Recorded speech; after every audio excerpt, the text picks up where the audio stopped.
Bom, foi incluído aqui o parágrafo 10, sequência aí nos nossas modificações, que reflete aquela alteração que eu já falei para os senhores, que foi a nível constitucional, né?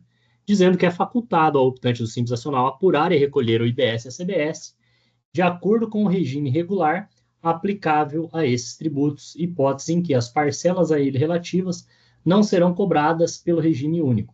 Então, é aquela possibilidade que já estava prevista na Constituição, que o contribuinte, quando fizer a opção do Simples Nacional, ele vai fazer a opção por ser do Simples Nacional e depois ele faz uma segunda opção, que é recolher o IBS por dentro do Simples Nacional ou por fora do Simples Nacional como contribuinte regular do imposto.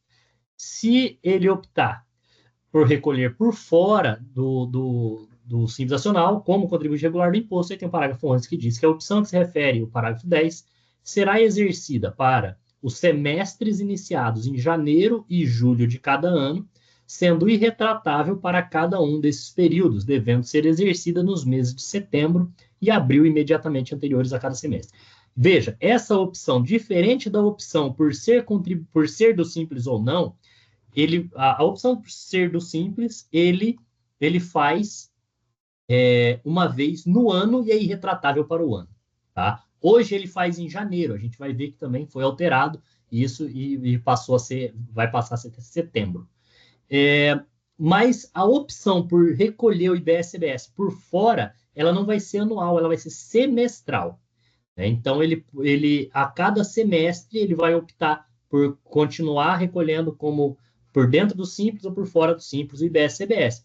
Então, no mês de setembro, ele faz a opção para o semestre de janeiro a junho.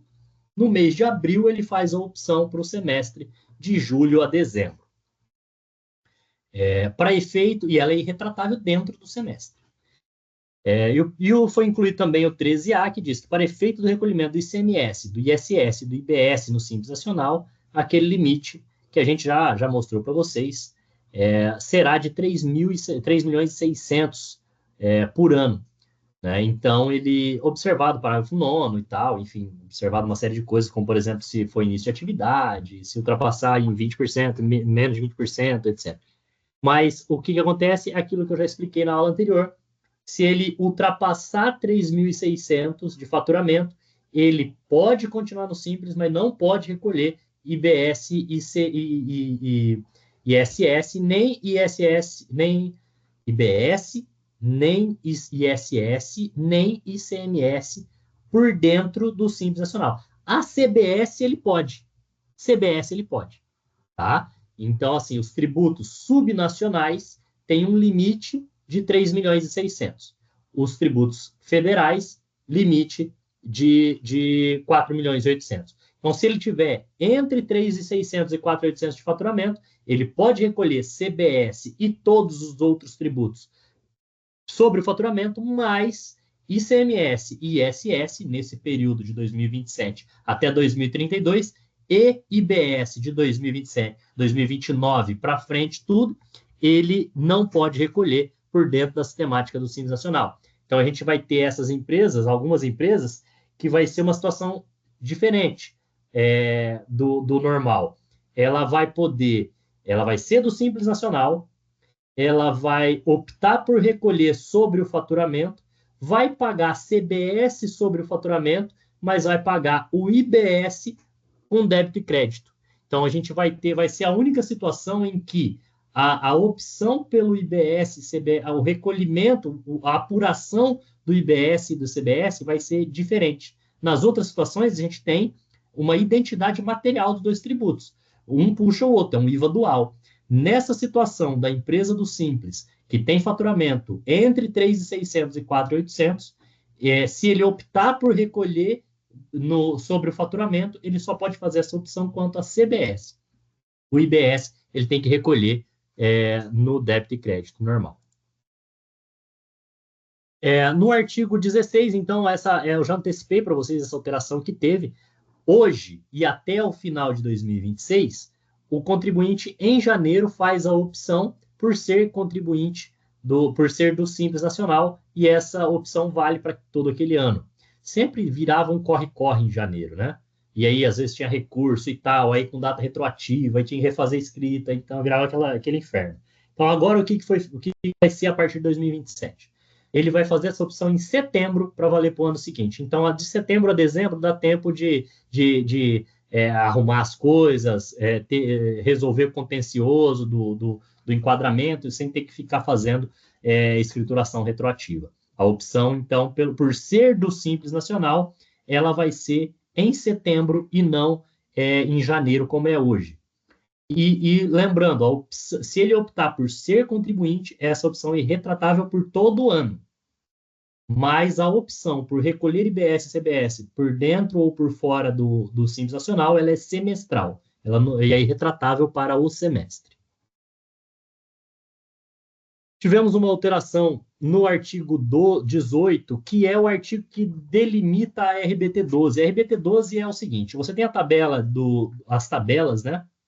As 5 tabelas ali do Simples Nacional, que definem as alíquotas a serem aplicadas, e essas tabelas, você vai definir a alíquota conforme a tua receita dos 12 meses anteriores.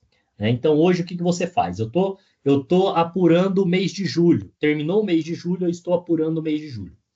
Estou apurando o mês de julho, eu olho o período de junho para trás, 12 meses, ou seja, julho do ano anterior até junho desse ano. Eu pego essa RBT12 e eu aplico ali uma fórmula para calcular, para ver qual seria a minha faixa de alíquota em cada tabela. A alteração que aconteceu foi o seguinte, foi pegar esse período de 12 meses e jogar um mês para trás. Então, deixa de ser você usar a receita bruta dos 12 meses anteriores para aplicar para encontrar a alíquota, e você usa a receita bruta dos 12 meses anteriores ao mês anterior. Então, nesse meu exemplo, vou apurar julho, eu não vou pegar junho para trás, eu vou pegar maio para trás. Né? Eu vou dar um intervalo maior ali. Para quê? Para dar tempo de ter a apuração e eu conseguir informar direto no documento fiscal, a própria comitê gestor informar direto no documento fiscal qual é a alíquota de IBS e CBS que incidiu para poder dar direito a crédito para o contribuinte seguinte, porque hoje não tem como. Né? Hoje não tem como. Então, esse mês a mais que foi dado foi para dar tempo de essa informação ser automatizada no documento fiscal. Tá? Uma outra alteração que a gente teve, aqui é a fórmula da RBT12, para quem tiver a curiosidade, você pega a receita dos 12 meses, você vai lá na tabela e encontra a alíquota. Aí você multiplica por alíquota, menos um valor de redução que tem lá na tabela, dividido pela RBT12, você vai chegar na alíquota efetiva que vai ser aplicada sobre o faturamento. Na atual, então, a RBT12, você pega os 12 meses anteriores, a redação, então, foi modificada, a RBT12 você pega dos 12 meses antecedentes ao mês anterior. Então, jogou tudo um mês para trás. Né? A gente vai ter um outro ponto que fala que é aplicado no anexo 4, se não me engano, que precisa verificar o valor da folha de pagamento, né, das despesas com folha de pagamento, e aí também era dos 12 meses anteriores e passa a ser dos 12 meses anteriores ao mês anterior, para ficar tudo no mesmo período. Tivemos alteração no parágrafo 3º, que falava o seguinte, que sobre a receita bruta oferida no mês incidirá a alíquota efetiva determinada na forma do caput, dos incisos tais, dos parágrafos tais, podendo tal incidência se dar à opção do contribuinte na forma regulamentada pelo comitê gestor sobre a receita recebida no mês. Aí existia, então, a possibilidade, embora não recomendada, aliás, não é que não era recomendada, ela era desaconselhada pelo Conselho Federal de Contabilidade, da utilização do regime de caixa. E agora isso vai para os quiabos e acaba de vez. Agora, que eu digo, a partir de 1º de janeiro de 2027.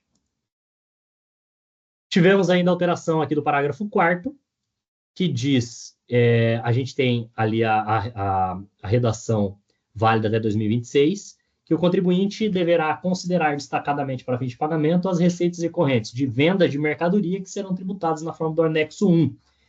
Essa mudança é muito importante, tá? A gente tinha venda de mercadoria anexo 1, industrializados, venda de mercadorias industrializadas pelo contribuinte, anexo 2, e serviços 3 para frente. A alteração significativa é que, como o IPI vai ser zerado, né, para a grande maioria dos produtos, não faz mais sentido eu diferenciar anexo 1 e 2. Então, o que passa a valer a partir de 2027? A revenda de mercadorias, mas também a venda de mercadorias industrializadas pelo contribuinte, saem do anexo 2 e vai para o 1. É tudo o anexo 1. A não ser aqueles produtos, que a venda daqueles produtos que ainda tenham IPI, porque tem similar produzido na Zona Franca de Manaus.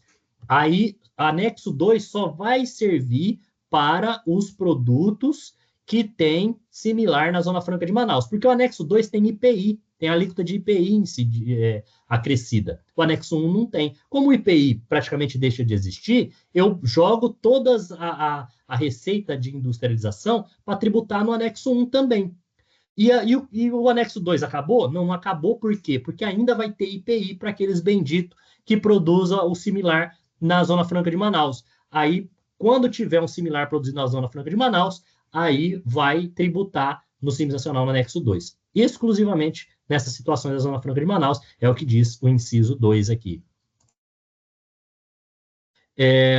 Ainda temos a alteração aqui do parágrafo 5º, que ele diz que as atividades industriais serão tributadas na forma do anexo 2, né, e aí, novamente, falando que apenas as que tiverem sujeitas ao IPI por conta de ter produção na Zona Franca de Manaus.